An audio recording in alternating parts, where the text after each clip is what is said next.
Même si sa 34e campagne de souscription prend fin officiellement le 30 avril prochain, l'organisme Centraide Sud-Ouest a d'ores et déjà annoncé avoir atteint et même dépassé son objectif initial fixé à 500 000 $. On en parle tout de suite avec le directeur de l'organisme et habitué de notre émission, disons-le maintenant, Steve Hickey. Bonjour. Bonjour Marie-Claude, merci de l'invitation. Merci à vous d'être là pour la deuxième fois cette année. Oui. On s'est reçu à l'automne pour parler c'est le fun de revenir. lancement. Voilà, alors on parle de la clôture qui prend fin le 30 avril. Oui. Au moment du dévoilement du résultat qui a eu lieu le 21 février, vous étiez à 501 150 $. Le bilan en date d'aujourd'hui, 1er mars, donc ça ressemble à quoi?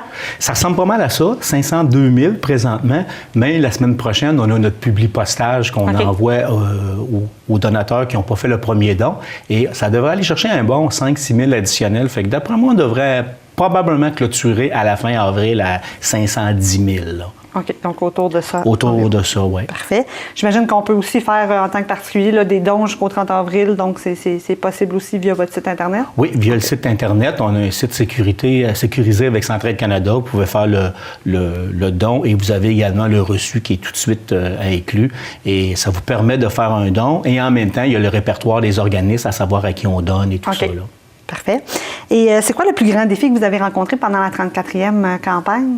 Je dirais cette année, c'était de rejoindre les bénévoles en milieu de travail parce que ce qu'on sent, c'est qu'il y a comme une relève qui est en train de s'établir, ça c'est le fun, mais il y a des gens qui quittent, des retraités qui quittent pour la retraite, là, et souvent ne sont pas remplacés. Et c'est ça qu'il faut rencontrer les gens, dire ben, avant que tu t'en ailles, j'aimerais ça présenter, sensibiliser, aller chercher aussi les jeunes et tout ça. Fait que ça, on a eu beaucoup de campagnes cette année que les gens avaient quitté durant la saison et on a réussi quand même à avoir une relève et tout ça, mais c'est de s'assurer de bien les informer, de leur donner le rôle, puis qu'eux prennent du temps sur leur milieu de travail. Fait que c'était ça le grand défi de cette année.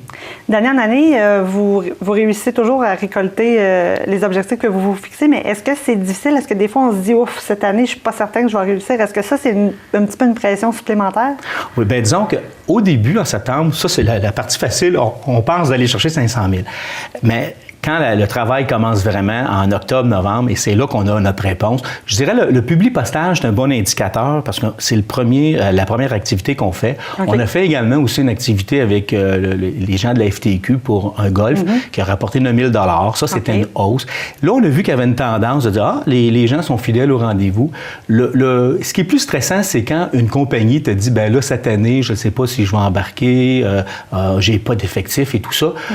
On en a eu quelques-unes. Par contre, on en développe d'autres. Fait que je vous dirais que le grand défi, c'est au moins d'équilibrer pour que les groupes communautaires n'aient pas de pertes l'année suivante. Parfait. Et vous avez présenté aussi les montants là, qui ont été amassés dans les différentes catégories lors de le 21 février, lors de du résultat de la campagne. Pouvez-vous nous les présenter de façon sommaire? Bien, disons qu'une des belles campagnes qu'on a eues, c'était Hydro-Québec avec 155 750. Wow. C'est le don des employés, la corporation, et il y avait une activité spéciale de 8 000 $ qui a rapporté cette année, si les gens partaient d'une facture électronique, d'une facture papier, une facture électronique, ça a rapporté 8 000 $. On a également, dans la région de Vaudreuil-Soulanges, le Costco, une très belle campagne pour une deuxième année. L'année passée, c'était 21 000. Cette année, c'est 28 000. Un taux de participation de 95 %. Ça, c'est vraiment excellent. Et on a le Mouvement des Jardins, 19 000 $. Les banques, cette année, notre présidente, c'était Julie Vincent de la RBC. Sur le 20 000 $, la RBC nous a donné 6 000 $. Fait que c'est déjà une belle campagne.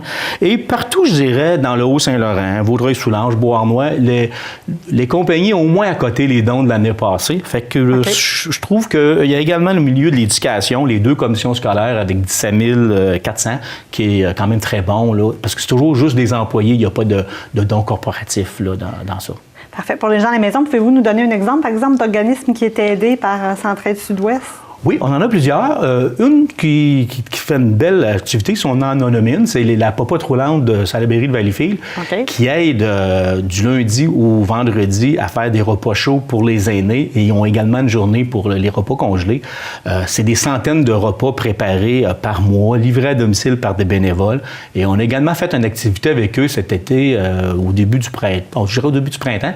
Et je suis moi-même allé livrer des repas. Et on voit là vraiment l'effet bénéfice. Les gens sont heureux à la maison, c'est sécuritaire, tu reçois un repas chaud des bénévoles. Fait que ça, c'est un organisme qui est aidant, puis en même temps qui permet aux enfants qui ont des personnes âgées à la maison de dire, bien, je sais que mes parents, oui, mangent bien et tout ça. Fait que ça c'est un exemple sur 39 parce qu'on a 39 organismes communautaires. Steve Hickey, merci beaucoup. Félicitations d'avoir atteint l'objectif, puis merci d'être passé en studio pour venir nous en parler. Merci encore de l'invitation, puis c'est toujours un plaisir de venir vous rencontrer. Merci beaucoup, Marie-Claude.